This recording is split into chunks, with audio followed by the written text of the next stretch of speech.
Friends, suatu kali ada seorang hamba Tuhan mendapatkan penglihatan saat ia mengunjungi gedung Capitol, yaitu gedung Kongres dan Senat Amerika Serikat di Washington DC.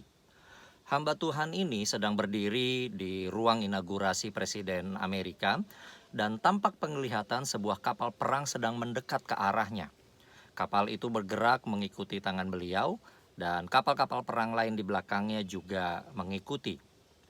Tidak lama setelah itu, seorang hamba Tuhan yang lain dalam sebuah seminar juga di Amerika memberi gambaran bedanya kapal pesiar yang umumnya dipakai untuk bersenang-senang dalam keadaan aman dan damai dibandingkan dengan kapal perang yang seluruh awaknya selalu siap untuk berperang sekalipun negara ada di dalam keadaan damai.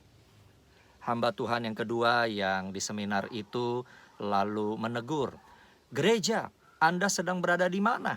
Kapal pesiar atau kapal perang?" Friends, pertanyaan yang sama juga berlaku kepada kita. Apakah hidup kita saat ini ada di kapal pesiar atau kapal perang? Nah, siapapun tentu ingin selalu berada dalam keadaan damai.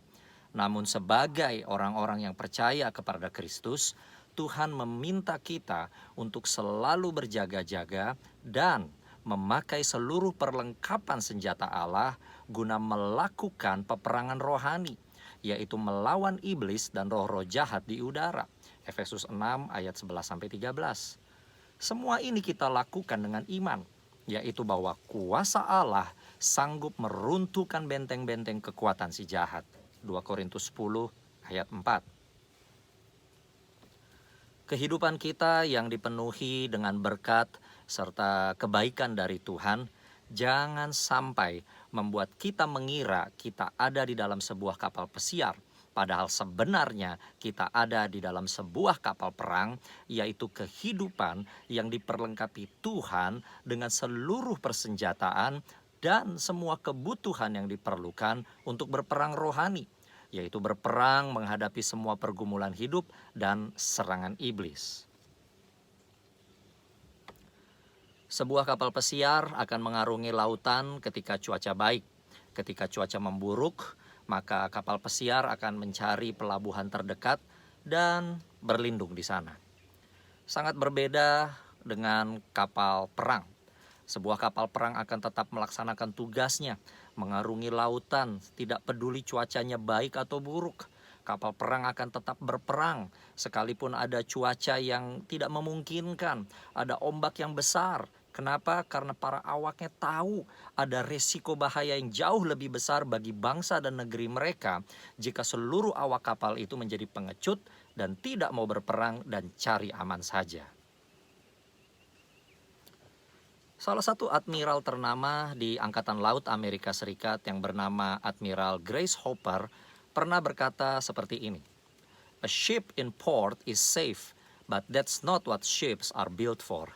Sebuah kapal perang dalam pelabuhan adalah aman, tetapi bukan itu tujuan kapal perang dibuat. Di dalam kapal perang, siapapun dilatih untuk melanjutkan pertempuran jika perwira di atasnya berhalangan. Tidak ada kekosongan operasional di dalam kapal perang. Semua tetap berjaga-jaga sekalipun dalam keadaan damai. Demikian juga dengan kehidupan kita sebagai orang-orang percaya dan pengikut Kristus. Kita harus tetap berjaga-jaga dan melakukan peperangan rohani melawan segala tipu muslihat iblis. 1 Tesalonika 5 ayat 6 berkata, "Sebab itu baiklah jangan kita tidur seperti orang-orang lain, tetapi berjaga-jaga dan sadar." 1 Petrus 5 ayat 8-11 berkata, "Sadarlah dan berjaga-jagalah, lawan musuh iblis, berjalan keliling sama seperti singa yang mengaum-ngaum dan mencari orang yang dapat ditelannya. Lawanlah dia dengan iman yang teguh, sebab kamu tahu bahwa semua saudaramu di seluruh dunia menanggung penderitaan yang sama. Dan Allah, sumber segala kasih karunia, yang telah memanggil kamu di dalam Kristus karena kepada kemuliaannya yang kekal, akan melengkapi, meneguhkan, menguatkan, dan mengokohkan kamu sesudah kamu menderita seketika selama-lamanya. Friends, Dialah yang empunya kuasa sampai selama-lamanya. Amin. Ingat, Tuhan tidak membuat kita menjadi awak kapal pesiar, tetapi kapal perang. Dengan kuasa Tuhan dan kepenuhan Roh Kudus, perangi pergumulan hidup dan segala serangan iblis atas kita. Enjoy your life in Christ. See ya.